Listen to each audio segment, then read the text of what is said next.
beautiful sunny day. But right now we're at the cemetery visiting her.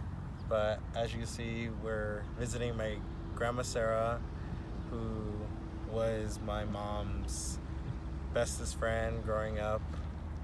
She died when my mom was about 6 years old and devastated my mom. You know, my grandma Sarah was 49 when she passed due to cancer. She was a heavy smoker. I believe it was lung cancer that she ended up getting diagnosed. I think that's what scared my mom the most, is that she was getting close to her age, to where if she died at 49 and I'm barely 45, 46 at the time, she was afraid that she was going to end up like her at a young age. But she wanted to keep going and keep fighting. So it's January 31st, almost a month since we lost her. It hasn't felt like it's been a month. It felt like it's been a long time, longer than that. You know, it's not the same. The fact that she's still not here, and that she's still in spirit with us, with all of us. It's just not the same. You know, having to lose somebody at a young age, we've all been handling it our own way. We don't really show our emotions that much. I think that is because of my mom.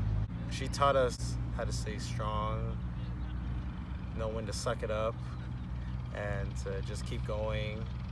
And I think that's why a lot of people are surprised at all of us, that, you know, the way that we are is because of her. Her personality, with Sarah having her own attitude, the way my mom did, the way my mom was very outspoken, very blunt, how I am as well. Just trying to adjust to this new lifestyle now. We feel that she's still on vacation somewhere. We want to call her, be like, Mom, come home. When you coming home? It's time for you to come home. But the reality is not, it's not going to come true at all. There are times I want to call her, but she won't answer. I know that. Looking at her videos, her Instagram videos, and pictures and everything, her memories, you know, I still can't believe that she's not here. All of us, we like to visit where she's buried, but we know for a fact that the house is her. Every day, you know, we try our best to do everything we can to keep the house clean and organized the way she would want it. I don't know. That's the thing. My mom was never an affectionate person. She had a strong personality. She would, of course, give us hugs and kisses and be lovey-dovey with us when we were little, but as we grew older, we got less of that, and I wouldn't want it any other way, to be honest, because that's how we learned to be strong individuals. I felt like maybe if she did baby us a little more, I feel like I would be crying a lot more and a little more devastated. But I mean, I'm very devastated, but I feel like it'd be different if she raised us that way. Now I just get my personality from her. We are both very blunt people. We say what's on our mind.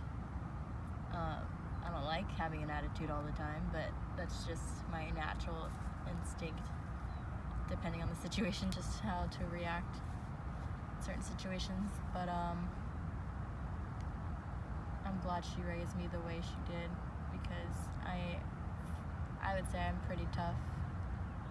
Yeah, I still do cry. I've actually been crying a lot more lately because it just hits people at different times.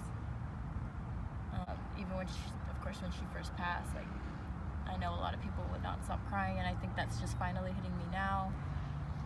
But that's okay, because you just need to cry to really process everything. My mom was old-fashioned. She would get irritated every time I'd bring something up about, oh, did you hear about this?